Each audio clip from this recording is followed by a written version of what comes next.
தமிழ் தேசியம் என்று கூறி அம்மனமாக நின்று அரசியல் செய்வோருக்கு சமஷ்டி தொடர்பில் வகுப்படுத்த முன்னாள் அமைச்சர் பீரிஸ் விமலேஸ்வரி குற்றச்சாட்டு. யாழ் நகரில் கடந்த 48 மணித்தியாலங்களில் 13 பேர் கைது. போலி பிக்குகள் மீது நடவடிக்கை, சாசனத்திலிருந்து நீக்கம். உங்கள் பிரார்த்தனைகள் எனக்கு தைரியம் அளித்தது, ரணில் விக்ரமசிங்க. மாகாண சபை தேர்தல்களை நடாத்துமாறு ஒன்றிணைந்து அழுத்தம் பிரயோகிப்போம், பீரிசுடனான சந்திப்பில் தமிழரசு கட்சி பிரதிநிதிகள் இணக்கம். $2.5 மில்லியன் மோசடி, சைபர் தாக்குதலா அல்லது கூட்டு மோசடியா? திரைசேரியின் செயலாளரை குழுவுக்கு உடன் அலையுங்கள், சாணக்கியன். நளின் பண்டார் எம்பிக்கு எதிராக எடுக்கப்படவுள்ள சட்ட நடவடிக்கை. குமார ஜெயக்கொடியின் பதவி விலகல், சகாக்களுடன் முக்கிய ஆலோசனையில் ரணில் விக்ரமசிங்க. தீர்வு வழங்கக்கூடாது என்பதற்காகவே டிசிசி கூட்டம் இழுத்தடிப்பு, தவிசாள ஜுகதீஷ். இலங்கை தெற்காசியாவின் ஒரு தளபாட மையமாக உருவெடுக்க வேண்டுமாயின் இந்தியாவுடனான உறவை மிக தெளிவான மூலோபாயத்துடன் கையாள வேண்டும் என முன்னாள் அமைச்சரும் ராஜதந்திரியுமான மிலிந்த மொரகொட தெரிவித்துள்ளார். சர்வதேச ஊடகம் ஒன்றுக்கு வழங்கிய அறிக்கையில் அவர் இதனை தெரிவித்தார். 2ஆம் உலகப் போருக்கு பிறகு நெதர்லாந்து ஐரோப்பாவின் மையமாகவும் சிங்கப்பூர் தென்கிழக்காசியாவின் நுழைவாயிலாகவும் வளர்ந்தமையை அவர் சுட்டிக்காட்டி இலங்கை அத்தகைய வாய்ப்புகளை இதுவரை பயன்படுத்த தவறியுள்ளது என தெரிவித்துள்ளார். உள்நாட்டு அரசியல் மற்றும் வெளிநாட்டு ஈடுபாடுகள் குறித்து தேவையற்ற அச்சமே இதற்கு காரணம் என அவர் தெரிவித்தார்.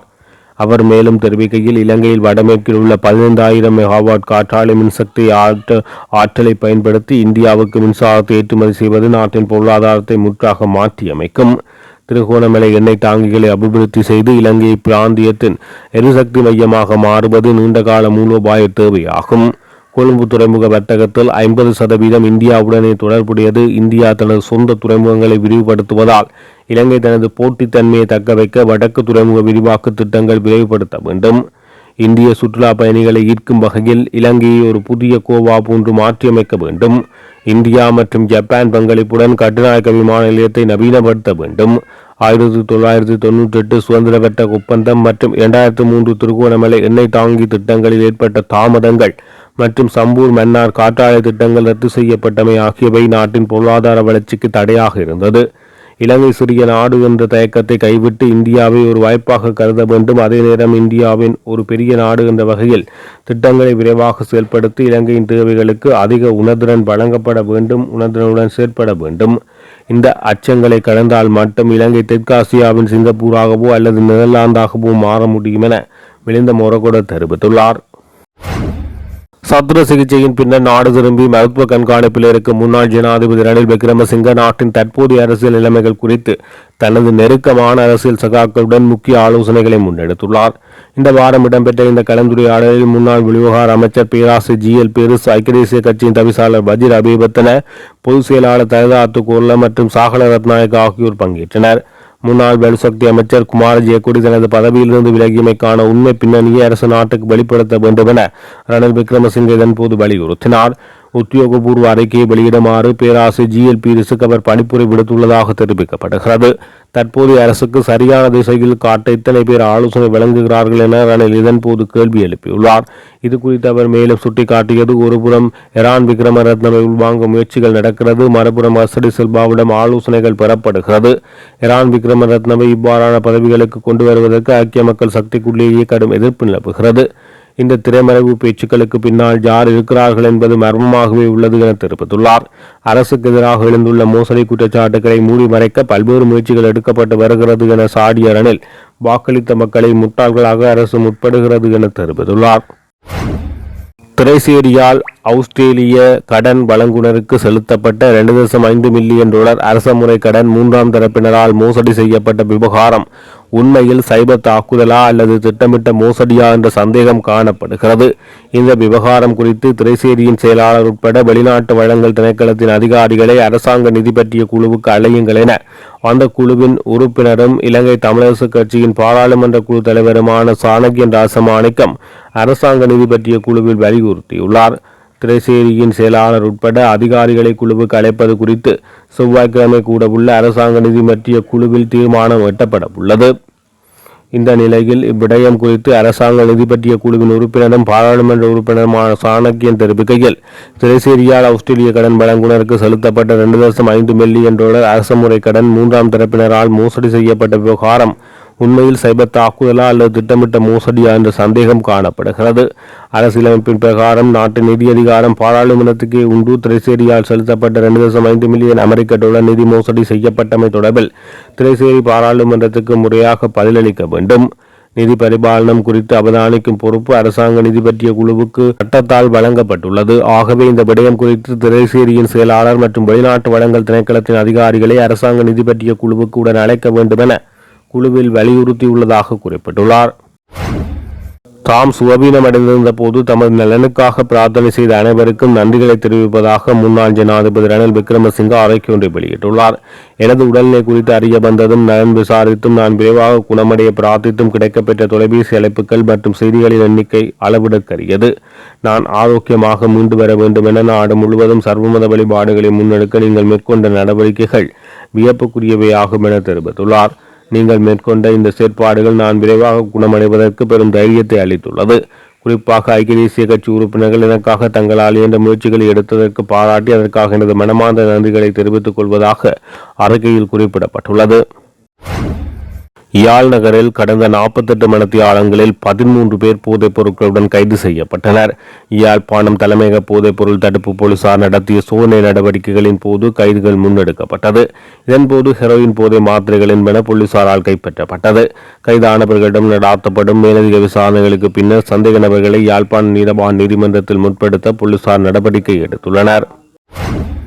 வடமராட்சி கிழக்கு மக்களின் பிரச்சினைகளுக்கு தீர்வு வழங்கக்கூடாது என்பதற்காகவே டிசிசி கூட்டம் நடத்தப்படாமல் எழுத்தடிப்பு செய்யப்பட்டு வருவதாக பருத்தித்துறை பிரதேசபை தவிசாளர் ஜுகதீஷ் தெரிவித்துள்ளார். ஊடகங்களுக்கு கருத்து தெரிவிக்கும் போது அவர் இதனை தெரிவித்தார். இது தொடர்பில் அவர் மேலும் தெரிவிக்கையில், யாழ்ப்பாணம் வடமராட்சி கிழக்கு பிரதேசத்துக்கு உட்பட்ட கிராமங்களில் பல்வேறு மட்ட பிரச்சினைகள் காணப்படுகின்றது. இந்த பிரச்சினைகளுக்கான தீர்வு இதுவரை இல்லாததால் மக்கள் தொடர்ச்சியாக போராட்டங்களை மேற்கொண்டு வருகின்றனர். இவ்வாறான பிரச்சினைகளுக்கு தீர்வுகள் கிடைக்க வேண்டும் என சொன்னால் டிசிசி கூட்டத்தை நடத்தியே ஆக வேண்டும். வடமராட்சி கிழக்கு கடற்பகுதிகளில் சட்டவிரோதமான மீன்பிடி நடவடிக்கைகள் தலை தூக்கி இருக்கின்றன. கடல் வளம் விரைவாக அழிந்து கொண்டிருக்கிறது. யாரிடம் முறையிடுவது என்று தெரியாமல் மக்கள் தவித்துக் கொண்டிருக்கிறார்கள். ஒருங்கிணைப்பு குழு கூட்டத்தில் தான் இவ்வாறு மக்கள் தமது பிரச்சனைகளை கதைத்து வந்தார்கள். அது மாவட்ட ஒருங்கிணைப்பு குழு வரை பேசப்பட்டது. ஆனால் இந்த வருடம் டிசிசி கூட்டம் நடத்தப்படாமல் இழுத்தடிக்கப்பட்டு வருகிறது. இதனை வைத்து பார்க்கும் போது இவ்வாறு டிசிசி கூட்டத்தை நடத்தினால் மக்களின் பிரச்சனைகளுக்கு தீர்வு வழங்க வேண்டும் என்பதற்காக டிசிசி கூட்டம் இழுத்தடிப்பு செய்யப்படுகிறது என அவர் தெரிவித்தார். அம்மனமாக நின்றாலும் அரசியல் செய்வோம் என்று தெரியும் தமிழ் தேசிய அரசியல்வாதிகள் தமிழ் தேசியத்தை வளர்த்த தந்தை செல்வாவின் 49வது ஆண்டு நினைவுகூரல் நிகழ்வுக்கு முன்னாள் அமைச்சர் GL பீரிஸை அழைத்து சமஷ்டி தொடர்பில் வகுப்படுத்தியிருக்கிறார்கள் என குற்றம் சாட்டியுள்ள ஜனநாயக தமிழரசு கட்சியின் உபதலைவி விமலேஸ்வரி, இனிவரும் காலத்தில் தந்தை செல்வாவின் நினைவுகூரல் நிகழ்வுக்கு முன்னாள் ஜனாதிபதிகளான மஹிந்த ராஜபக்சவும் கோட்டபாய ராஜபக்சவும் கூட அழைக்கப்படலாம் என சுட்டிக்காட்டியுள்ளார். தந்தை செல்வாவின் 49வது நினைவுகூரல் நிகழ்வுகள் நேற்று யாழ்ப்பாணத்தில் உள்ள தந்தை செல்வா அரங்கில் இடம்பெற்றது. குறித்த நிகழ்வில் முன்னாள் அமைச்சர் GL பீரிஸ் சமஷ்டி தொடர்பில் உரையாற்றுவதாக அழைக்கப்பட்டிருந்தார். இவரது அழைப்பு மற்றும் அவரது பேசுபொருளாக இருக்கும் சமஷ்டி தொடர்பில் யாழ் ஊடக அமையத்தில் நேற்றைய தினம் ஊடக சந்திப்பு ஒன்றை முன்னெடுத்து கருத்து தெரிவிக்கையில் ஜனநாயக தமிழரசு கட்சியின் உபதலைவி விமலேஸ்வரி இவ்வாறு தெரிவித்தார். எந்த கட்சியாக இருந்தாலும் தந்தை செல்வாவுக்காக எல்லோரும் கலந்து கொள்வது வழக்கம். ஆனால் இந்த முறை வழமைக்கு மாறாக ஒரு மாற்றம் கொண்டு வரப்பட்டிருக்கின்றது. முக்கியமாக இன்று நடைபெறுகின்ற இந்த நினைவு நிகழ்ச்சியிலே எங்களுடைய முன்னாள் பாராளுமன்றத்தில் இருந்தவரும் அமைச்சராக இருந்தவருமான GL பீரிஸ் அவர்கள் அழைக்கப்பட்டிருக்கின்றார். அவர் இங்கு அழைக்கப்பட்டதின் காரணம் சமஷ்டி அரசியலையும் பற்றி அதில் இந்த சீர்திருத்தத்தையும் பற்றி உரையாற்றுவதற்காக இந்த இடத்திலே அழைக்கப்பட்டிருக்கின்றார். எல்லோருக்கும் தெரியும் அவர் GL பீரிஸ் யார் என்றது எல்லோருக்கும் தெரியும். சந்திரிகா காலத்திலிருந்து மஹிந்த காலம் வரைக்கும் அவர் அதிகமான பேச்சுவார்த்தைகளில் ஈடுபட்டவர் எங்களுடைய விடுதலை போராளிகளுடன். குறிப்பாக அதிகமான பேச்சுவார்த்தைகளில் கலந்து கொண்டவரும் இவர். கூடுதலாக ஜெர்மனியில் நடந்த பேச்சுவார்த்தை, ஒஸ்லோவில் நடந்த பேச்சுவார்த்தை, தாய்லாந்தில் நடந்த பேச்சுவார்த்தை, இப்படியாக பல பேச்சுவார்த்தைகளில் இவர் பிரசன்னமாகி இருந்தார் அரசாங்க தரப்பில், சமாதான பேச்சுவார்த்தைகள். ஆனால் அத்தனை சமாதான பேச்சுவார்த்தைகளையும் முறியடித்து வெற்றி கண்டவர் இந்த ஈஎல் பீரிஸ். குறிப்பாக ஒரு முறை இந்த பேச்சுவார்த்தையிலே சில உடன்பாடுகள் வருகின்ற பொழுது, அப்பொழுது ஜனாதிபதியாக இருந்த மஹிந்த ராஜபக்ஷ கூட சரி இதில் கொஞ்சம் அனுசரித்து போகலாம் என்று சொன்னபோது கூட இவர் கடைசி வரையும் அதை அனுசரித்து போக முடியாதென்று சொல்லி அந்த பேச்சுவார்த்தையை குழப்பியிருந்தார்.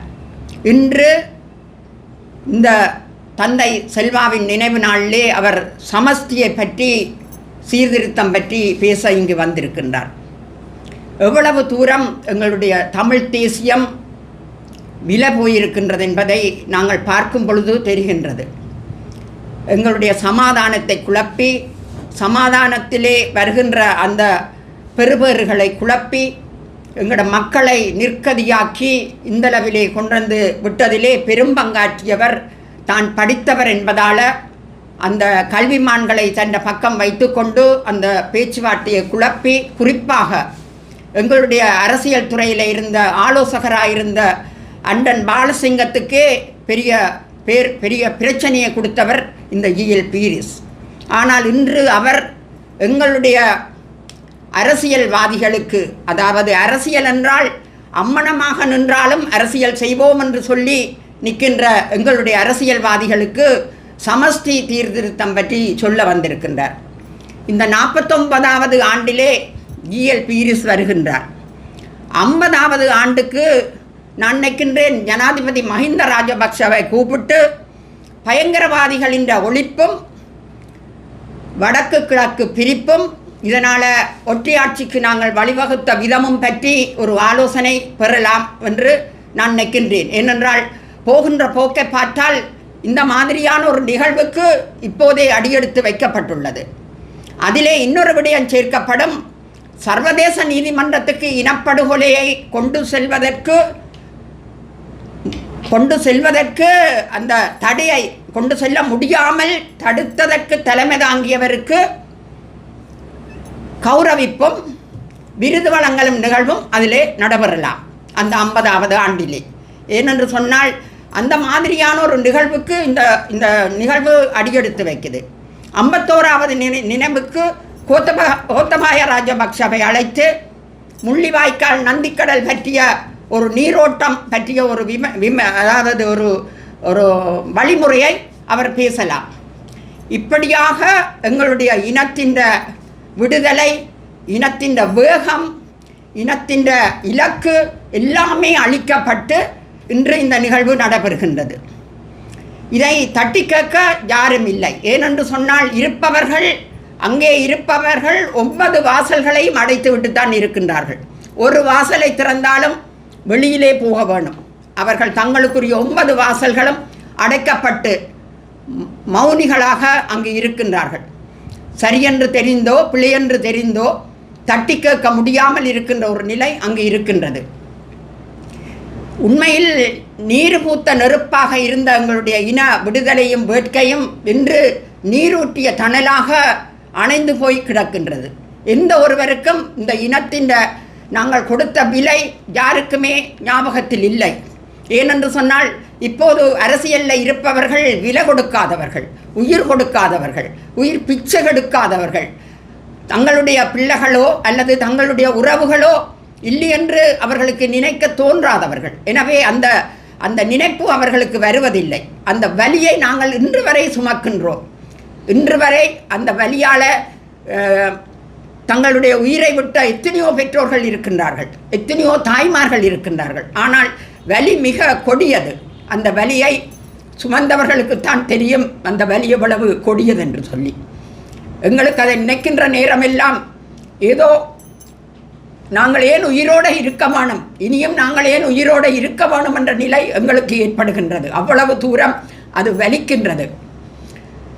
எந்த ஒரு சாட்சியமும் இல்லாமல், எந்த ஒரு ஆதாரமும் இல்லாமல் இவர்களையெல்லாம் கொண்டு வந்து, இவ்வளவு விஷயங்கள் தெரிஞ்சவர்களை கொண்டு வந்து இன்று எங்களுடைய நிலைபேறான எங்களுடைய வாழ்வுக்கு அடித்தளமிடுகின்றார்கள்.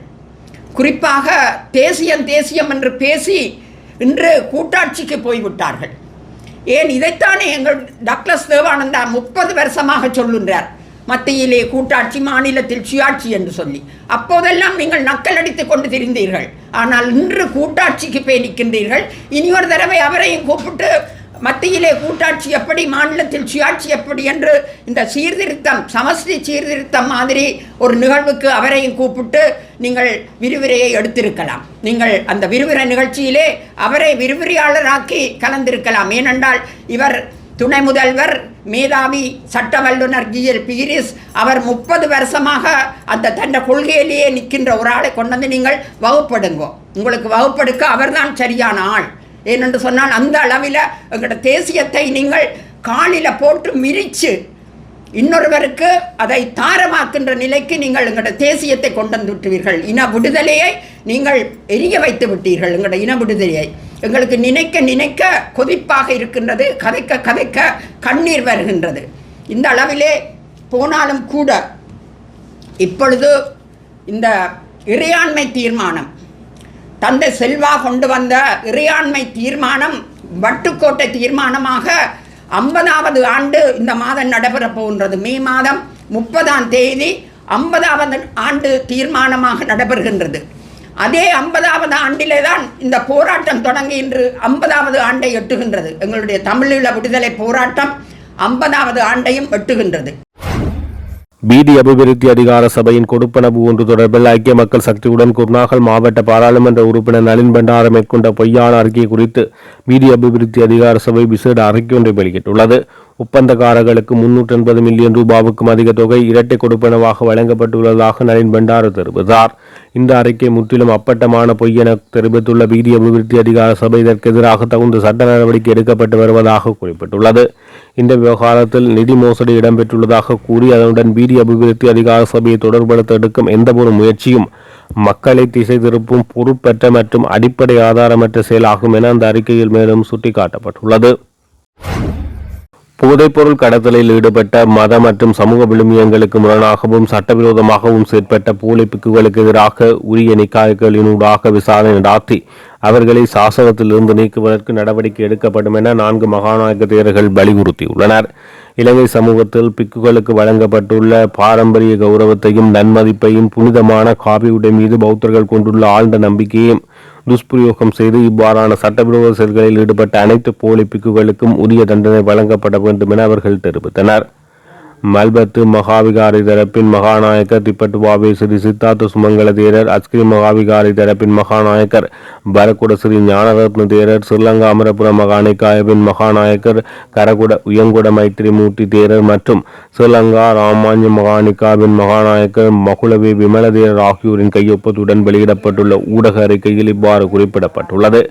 புனிதமான காவியுடையை துஷ்பிரயோகம் செய்து பிக்கு சமுதாயத்தையும் இலங்கையின் வரலாற்று சிறப்புமிக்க பிக்குகளின் பாத்திரத்தையும் உலகறிய அவமதிப்புக்குள்ளாக்கி போலி பிக்குகள் குழு ஒன்று போதைப்பொருள் கடத்தலில் ஈடுபட்டமை மத மற்றும் சமூக விரோத செயலாகும். அந்த அறிக்கையை கடும் கண்டனம் தெரிவிக்கப்பட்டுள்ளது. சமூக அடையாளங்களை பயன்படுத்தி இவ்வாறான சட்டவிரோத நடவடிக்கைகளில் ஈடுபடும் போலி பிக்குகள் குறித்து விசாரணை நடத்தி அவர்களை சாசனத்திலிருந்து வெளியேற்றுவதற்கான முறையான பொறிமுறை ஒன்றை உருவாக்க வேண்டியதன் அவசியம் மீண்டும் வலியுறுத்தப்பட்டது. இதற்கு தேவையான சட்ட ஏற்பாடுகளை மேற்கொள்வதற்கு அரசு இயந்திரம் உடனடியாக தலையிட வேண்டும் என மீண்டும் சுட்டிக்காட்டப்பட்டுள்ளது. இதற்கமைய சம்பந்தப்பட்ட நிக்காய்கள் ஊடாக இந்த சட்டவிரோத செயல்களில் ஈடுபட்ட நபர்கள் குறித்த உண்மைகளை கண்டறிந்து அவர்களை சாசனத்திலிருந்து நீக்க நடவடிக்கை எடுக்கப்படும் என அறிவிக்கப்பட்டது.